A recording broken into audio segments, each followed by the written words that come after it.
Seguimos adelante y hablamos de tambos ahora, los 4 pilares para reducir problemas podales. Las lesiones de este tipo, podales, claro está, tienen alto impacto en los tambos. Mariano Alonso, quien es experto en podología bovina, brinda tips para detectar y trabajar con este tema en los establecimientos. Lo escuchamos. Yo traté de armar una charla y hacer hincapié en los 4 pilares que nosotros cuando caemos en un tambo por primera vez son los que le damos importancia para tratar de que ese problema no impacte de la manera que impacta hoy día en varios establecimientos. O sea, entre ellos tenemos lo que es la parte de detección, ¿ah? Y un diagnóstico de situación mediante lo que es el score de locomoción, el score en fosa, tomando dimensión del tamaño del problema que tenemos. El otro sería la parte de recorte funcional, y por eso el título de la charla, si con desvasar o con recortar pezuñas solamente alcanza. Después que esa práctica esté bien realizada, ya sea completa y se utilicen suecos, se utilicen adhesivos para poder tratar lesiones de tipo mecánico. Y después, por último, pero no menos importante, todo lo que es el manejo o esos cimientos a los cuales vos te referís, de lo que es el ambiente donde está la vaca. Ya sea un galpón, un dry lot o un sistema pastoril, que también impacta, quizás en menor cantidad, pero impacta también. Y por último, lo que es el uso rutinario del pediluvio, ¿no? Para lo que es control de lesiones de tipo infecto contagioso. El impacto, digamos, en la rentabilidad, en el manejo, digamos, de los tambos, ¿cómo te parece? ¿Cómo lo ubicás a los temas podales, digamos, el impacto general? Y el impacto es muy elevado, o sea, yendo desde lo que es la producción diaria, ¿tá? Dependiendo del tipo de lesión, de la gravedad de lesión, del momento que la lesión se mantiene en ese animal sin hacer nada para intentar mitigarlo, hasta llevarte el animal. O sea, hay estudios que te hablan de hasta un 2% de rechazos, un 4% de rechazos, después una pérdida de un 20% de la producción, y en algunos casos hasta de más, porque claramente el animal se acerca mucho menos a un comedero, se acerca mucho menos a una fosa, a ordeñarse, entonces entras en una especie de círculo vicioso que termina sacando al animal del sistema, ¿no? Las señales de alarma para detectar justamente... Y bueno, eso sería el primer punto de los 4 pilares que hablamos durante la charla. O sea, todo lo que es la detección de los animales, como para tener bien en claro a qué tipo de animal hay que apuntar. Bueno, hoy en la segunda charla Marcos Zenobi dijo que cuando un animal está rengo, probablemente había cosas que se podían hacer hace 6 meses atrás. Y bueno, justamente eso habla de la prevención y de apuntar a recortar vacas que empiezan a presentar una incomodidad en su locomoción, pero no están rengas, ¿no? Porque cuando están rengas, ya ahí empezás con gastos de insumos, antibióticos. Creo que ya estamos en comunicación telefónica. Así es, justamente nos vamos a ir un ratito para Rosario. Fabián, la Sociedad Rural de Rosario volvió a reclamar a Milei la baja inmediata de los derechos de exportación. Así es, la Sociedad Rural de Rosario reclamó con firmeza la baja inmediata y sustancial de los derechos de exportación tanto para la producción primaria como para la industria y dar inicio a las reformas tributarias y laborales. Ya estamos en comunicación con Soledad Aramendi, ella es presidenta de la Sociedad Rural de Rosario, a quien le damos la bienvenida. Soledad, ¿cómo estás? Buen día, Fabián y Patricia te saludan. Buenos días, un gusto. Bien, Soledad, es la primera entidad agropecuaria, o que representa precisamente a un sector muy importante como lo es Rosario, que levanta su voz, ¿no?, luego de las elecciones, reclamando la baja inmediata de los derechos de exportación, los DEX, que en el caso de la soja, trigo y maíz duró solamente 3 días hasta llegar a los 7.000 millones de dólares que pretendía el gobierno. La realidad es que esto no es un anuncio actual, es un anuncio de siempre, Claro. desde siempre, y es histórico, no es actual, o sea, es histórico, bien, histórico. Exigimos la eliminación de los derechos de exportación y el destierro de los derechos de exportación para lo que es Argentina. Esto es así, esto es real, bien, porque en el mundo en general no hay y no quedan casi países con derechos de exportación. Esa es la cuestión. Después pueden ver perfectamente bien cómo cambia obviamente cómo cambian las ecuaciones cuando se eliminan y todos los recursos que ingresan. Entonces, en realidad sabemos que el gobierno actual tiene el firme propósito de eliminar. Ya empezó la baja, es así, algunos productos ya tienen la eliminación, así que bueno, bregamos para que esto ocurra en tiempo y forma, obviamente para todo el sector agropecuario e industria también. Así que bueno, uno espera eso. Cuando ocurrió hace un tiempo esta baja que durante un mes fue para la carne, bien, y para los granos terminó siendo nada más que por un cupo, hasta cumplir el cupo, obviamente, de los recursos que requería el gobierno para estabilizar ese momento.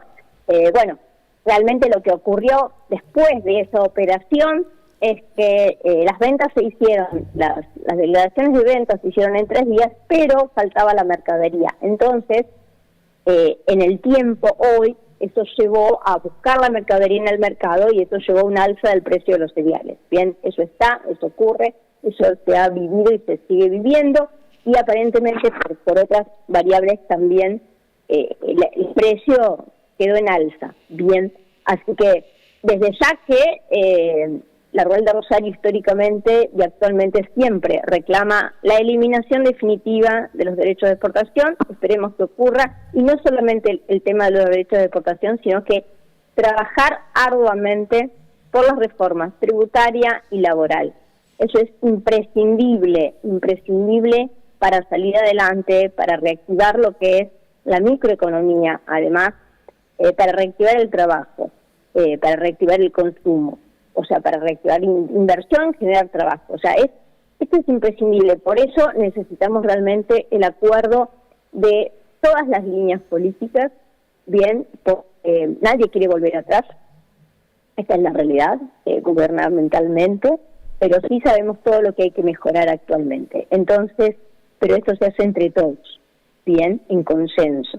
Entonces, esto es imprescindible realmente que se pueda trabajar en el Congreso por las reformas tributaria y laboral en todos los órdenes, y no solamente o sea, porque lo más probable es que esto lleve mucho tiempo, con todas las aristas que correspondan, y bueno, y que a su vez los cambios que no se puedan hacer ya, que se puedan ir, que haya un compromiso real y que se puedan ir haciendo en el tiempo realmente para de una vez por todas salir en la situación en la que estamos. Pero hoy en día el tema es el ahogo del bolsillo de la gente en todos los órdenes, también en los órdenes provinciales y municipales. Entonces las reformas pasan porque deberían hacerse en los estamentos nacional desde ya, pero también provinciales y municipales. Por eso bregamos, y una vez por todas, más allá de tener los recursos, que los recursos queden al bolsillo de la gente, que haya la flexibilidad laboral necesaria para poder tomar personas, para que un juicio laboral no comprometa el capital real de una empresa, a su vez, para que de una vez por todas existan los recursos, bien, también, para hacer la infraestructura, ¿no? O sea, tenemos una actividad de que si a nivel de exportación realmente podríamos generar a nivel agropecuario que no cobremos en pesos. ¿Por qué nos hacen el cambio? Si nosotros trabajamos con productos que tienen precio dólar, podríamos ingresar directamente divisas al país, además. Entonces, bueno, creo que todo puede reactivar de una forma el país que también reactive lo que es la infraestructura tan necesaria, más allá de los créditos que se puedan pedir para la misma. El tema es que no haya corrupción en los manejos, sino que realmente todo vaya eficientemente para las obras y después quede en el bolsillo del ciudadano para el crecimiento del país. Bien, sí, Soledad, justamente escuchándote, bueno, atentamente, ¿no? Porque hemos hablado con muchísimos dirigentes, ¿no? De diferentes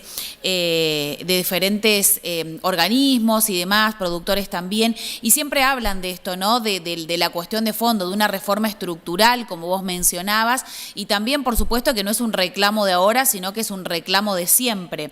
Pero bueno, da la impresión también que justamente con esto de estas bajas de los derechos de exportación que duraron apenas unos días, bueno, muchas entidades del campo parecía como que, bueno, le dan como un voto más de confianza y, bueno, afirman esto, bueno, estamos en el camino de que se quiten las retenciones definitivamente, pero hay que sobrevivir al mientras tanto, ¿no?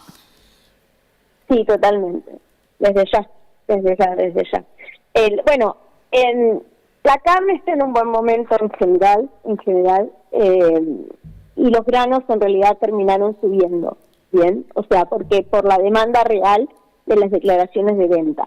O sea que un poco se acomodó. Pero bueno, igual falta todo, quiero decir a que tenemos, igual bregamos por la eliminación de los derechos de exportación, es así, más allá de que el precio del cereal haya subido, una cosa no quita la otra. Pero bueno, impuestos tenemos el tema de los saldos técnicos de IVA, bien, los anticipos de ganancia, o sea, ingresos brutos en la provincia, o sea, hay los impuestos de débitos y créditos, o sea, hay tantísimos impuestos en todos los órdenes, bien, que se necesitan resolver, porque hoy los saldos técnicos de IVA, los anticipos de ganancia, son créditos que le estamos dando tasa cero al gobierno, bien, desde siempre. Entonces, realmente, y esto no es así que los saldos técnicos, no es que esto devuelven al productor, entonces, o no llega a gasto.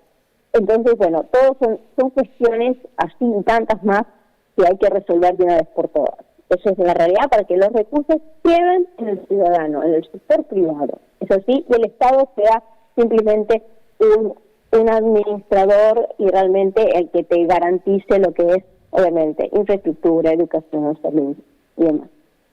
Obviamente justicia. Justicia es el otro gran tema de la Argentina, que uno necesita previsibilidad y una justicia independiente y que te genere realmente la previsibilidad necesaria que tampoco tiene el sector empresario. Y tampoco la parte laboral, obviamente, en todos los órdenes. Soledad, bueno, nosotros venimos diciendo hace bastante tiempo, ¿no?, que Argentina no tiene una política de Estado. Ya pasé la barrera de los 60 y creo que nunca la tuvo. Puede haber sido en la época de Frondizi, de Ilia, alguna previsibilidad, pero que no se ha mantenido en el tiempo, porque pasa un gobierno, pasa a la izquierda, a la derecha o el centro, y si en el anterior gobierno o en la anterior gestión hubo algo bueno, lo sacan porque era del otro gobierno, cuando debería continuar esa política, independientemente de quién la ponga en escena, ¿no? Bueno, vos estás hablando de falta de política, falta de previsibilidad. La pregunta que te quiero hacer es, bueno, si se sacaran los derechos de exportación, que es el único país en la región que lo tiene y uno de los pocos en el mundo, creo que son 3 o 4, nada más, los famosos TECs, ¿cuánto puesto de trabajo más se generaría? ¿Cuánto más? No te pido un número exacto porque es imposible, pero ¿cuánto más fluiría la economía en la Argentina? La verdad, yo creo que, sinceramente, o sea, yo creo que en un sentido te diría que casi el doble de lo que hoy se genera, se podría generar en el tiempo. En todos los órdenes, porque esto no es solamente en el sector agropecuario, sino que derrama en la red bien de lo que es todo el interior, en todos los órdenes. Yo creo que realmente esto, por lo menos, yo creo que casi en el doble del desarrollo estaría, en todos los sentidos. No tengo el número ahora exacto, ni mucho menos, pero era el doble de lo que estamos. En general es así. Realmente el problema es el daño histórico que tenemos, y además el tema es que la eliminación, además de la inyección de recursos que generaría en los pueblos del interior, por ejemplo, incide en todos, desde el que tiene un almacén, el que te vende zapatos, el mecánico, todos, absolutamente todos. Es un sinfín de actividades que tendrían una inyección de recursos que no pasa por ser una inyección de recursos, no, son recursos genuinos, es capital privado, bien, que hoy confisca, que hace años confisca el Estado. Por eso el interior del país está empobrecido, bien, en todos los órdenes. Entonces, y además esto no regresa a las provincias en coparticipación. Entonces, es imprescindible. Esto nos generaría, yo le digo que es aproximadamente es el doble de lo que hoy se genera. Entonces, es real la inyección de recursos y de trabajo. Pero bueno, por eso una cosa debe ir de la mano con la otra. Y obviamente no solamente pasa por los derechos de exportación, sino pasa, obviamente, por las reformas. O sea, no solamente pasa por los derechos de exportación, pero bueno, pasa por el resto.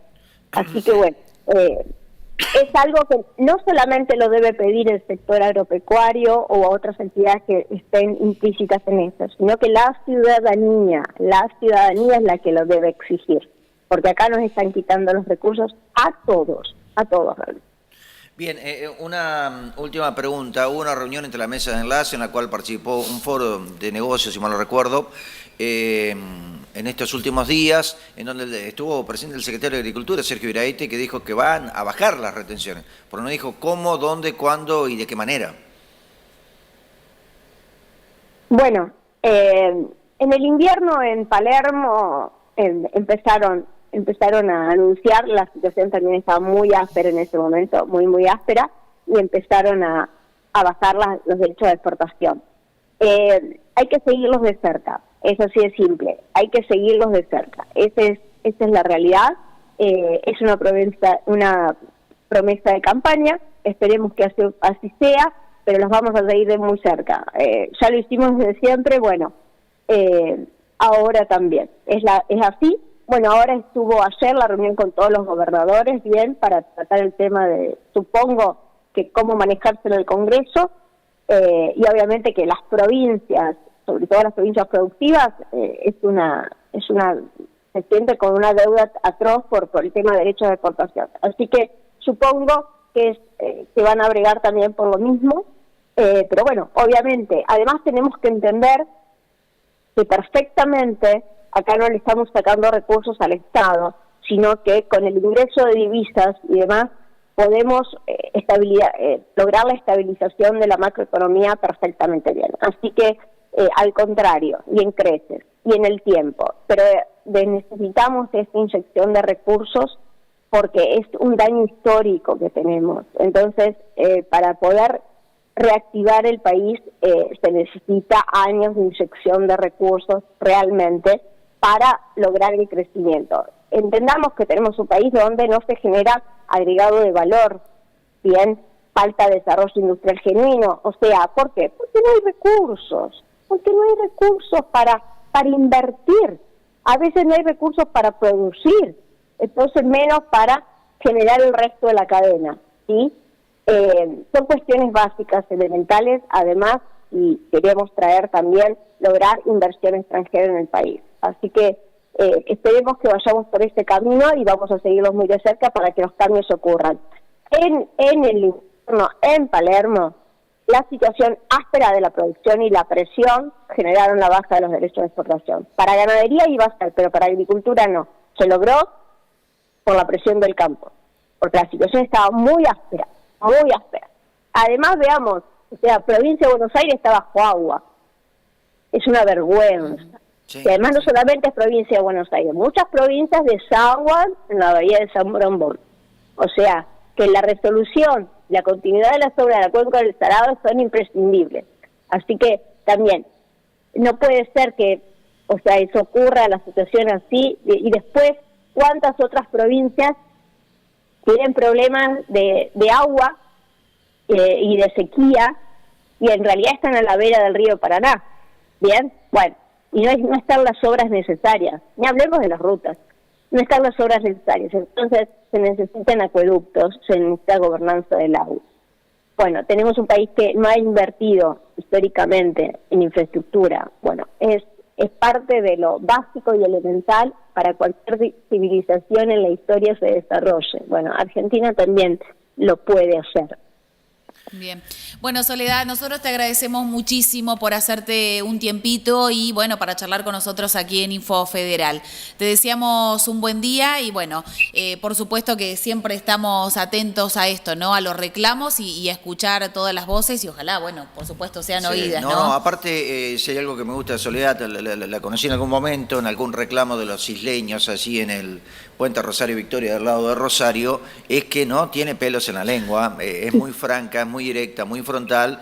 No sé si esto te ocasiona problemas o no, pero dice lo que piensa y lo que piensan muchos de los productores y que por ahí por conveniencias políticas o por temor o no sé por qué no lo manifiesta. En el caso de Soledad sí lo hace y es su característica y es su manera de decir las cosas que me parece perfecto, ¿no?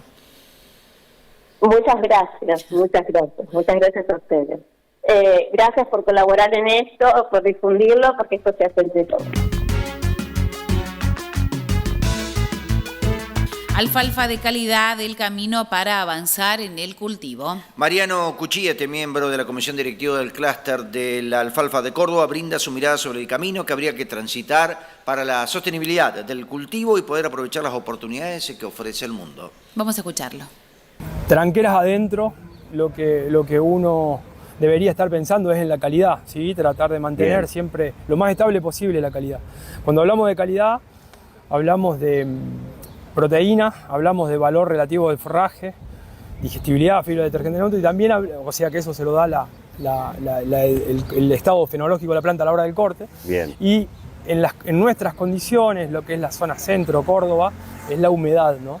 Que está directamente relacionado a la conservación. Cuando hablamos de humedad, también es una limitante para saldos exportables, ¿sí? Es una de las condiciones más importantes que nos pide el mercado externo, dado la logística y los días de barco y todo. Necesitamos que tenga condiciones de 14 a 16 de humedad, no más de eso nuestro heno. Por lo tanto, cuando pensamos en calidad y pensamos en saldos exportables y pensamos en nuestra condición climática, una de las inversiones que vienen seguidas son las deshidratadoras, ¿sí? Bien. Por ahí lo que estamos imaginando para un mediano plazo es productores asociados invirtiendo en algunas estructuras, plantas de deshidratado, para poder después tener ese saldo exportable y también mercado interno, ¿no? Porque nuestra lechería es de exige altísimo valor también y realmente tiene un potencial Argentina para crecer no solo como exportador de alfalfa, sino también como exportador de leche, como exportador de carne, como exportador de muchas proteínas al mundo. Entonces, lo que nosotros estamos viendo y también es un poco lo que está trabajando el clúster con nuestros socios, es un poco promoviendo eso, ¿no? La red de relaciones, el conocimiento, golpeando puertas para financiamiento y fomentar el asociativismo entre productores por región para lograr algo estable, de calidad, ya sea para el mercado interno y también para exportar. Justamente, ¿no? La vinculación y el trabajo asociativo que no siempre es fácil, ¿no? De tratar de lograrlo. Sí, tal cual. No siempre es fácil, pero bueno, los que estuvieron antes que nosotros, décadas pasadas, con el sistema de cooperativismo lo han logrado. Hoy tenemos muchas más herramientas en información, conocimiento, logística. Yo creo que con acuerdos y con visión a largo plazo, cada uno en el rol que esté aportando desde su lugar, formándonos, y creo que es posible, y lo va a hacer sustentable en el tiempo. Y Mariano, por ahí productor, ¿no? que está viendo la nota y que está observando este escenario, esta realidad, ¿cómo hace para comunicarse con el clúster? Bueno, el clúster nos pueden encontrar en las redes, ¿sí? Como Clúster de Alfalfa Provincia de Córdoba, y también en la página web. Ahí tienen también la vinculación con un teléfono, que nuestra página es www.clusteralfalfa.com.ar. Bodega Cielo y Tierra, el vino de Gustavo Santaolalla. Bien, Santa Olalla asegura en sus proyectos vitivinícolas los conceptos de identidad, visión y excelencia que son centrales. Y su enólogo, el especialista, claro está, Juan Carlos Chavero, articula eso en los vinos. No se trata simplemente de vinos de celebridades. Chavero trabaja vinos que apuntan tanto al mercado nacional como internacional con una estricta rigurosidad técnica. Lo escuchamos. Cuando los chicos se asocian con Gustavo Santolaya en el proyecto Cielo y Tierra, el proyecto Cielo y Tierra tenía 3 nombres, o 2 nombres y uno con un plus. Era Celador, que era un vino de 12 meses de barrica, y Don Juan Nahuel, ¿sí? Que el plus era el Don Juan Nahuel y Don Juan Nahuel Reserva, de 2 calidades, ¿sí? Un proyecto para lo que es Gustavo, ¿sí? Para lo que es Gustavo, que es la verdad que es un tipo, bueno, muchos lo conocen, es una estrella de Hollywood en la parte musical, ¿sí? Entonces, él pretendía eso. 3 grandes vinos en un volumen chiquito. Cuando se asocia con estos chicos que tienen un concepto y te lo deja dentro de la bodega, el gerente de venta le dice a los chicos, che, acá alguien tiene que pagar la luz, ¿sí? Y no tiene que ser Gustavo de Estados Unidos, que Gustavo esté tranquilo, se concentre en las canciones y nosotros hagamos que esto funcione. Entonces, después de esos 3 segmentos, te voy a nombrar los valores de exportación, de mercado externo. Estamos hablando de que arrancan de $9, $15 y $20, los 3 vinos. Nace la familia Callejón de las Brujas en el año 2019.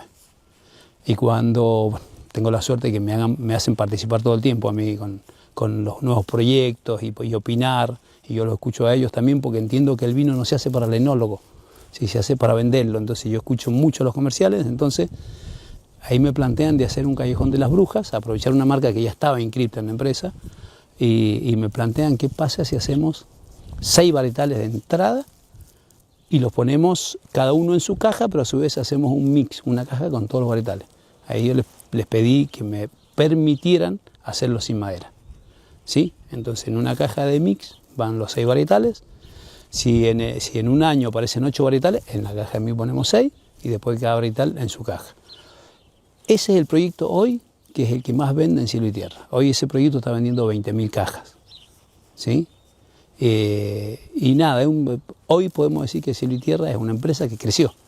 Desde el 2016 que se asocian los chicos hasta ahora, creció rotundamente, y me asombra que siga en constante crecimiento, ese permanente, nos siguen llamando por la palabra Callejón de la Bruja y por el vino Callejón de la Bruja. ¿Cómo es trabajar de enólogo músico con un músico? Es espectacular, es espectacular. Te puedo contar primero lo que logré vivir, porque yo me tengo que volver un poco antes de Gustavo. Tuvimos una banda con mis hermanos, que éramos los hermanos Chavero, y en el 2003 yo y mi otro hermano, que es enólogo también, decidimos salirnos de la banda porque el trabajo nos llevaba tiempo, ¿sí? Y en el 2005 vine y me encuentro con el mundo Gustavo Santolaya, entonces sin querer la vida me dijo, no, vos tenés que seguir cerca de los músicos. Bueno, a partir de Gustavo, olvídate, yo pude estar en reuniones así de familia con León Gieco, que es un divino, con la gente de Bajo Fondo, ¿sí? He podido estar con Campodónico, que es su socio de él en Bajo Fondo.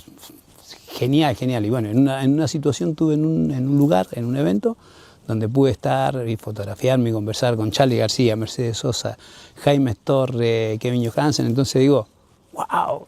Entonces disfrutaba de hacer vino y disfrutaba de la música. Y actualmente se me estaban pasando los años y yo de chiquito, de 13 años, que la mano inquieta mía se puso a escribir cosas.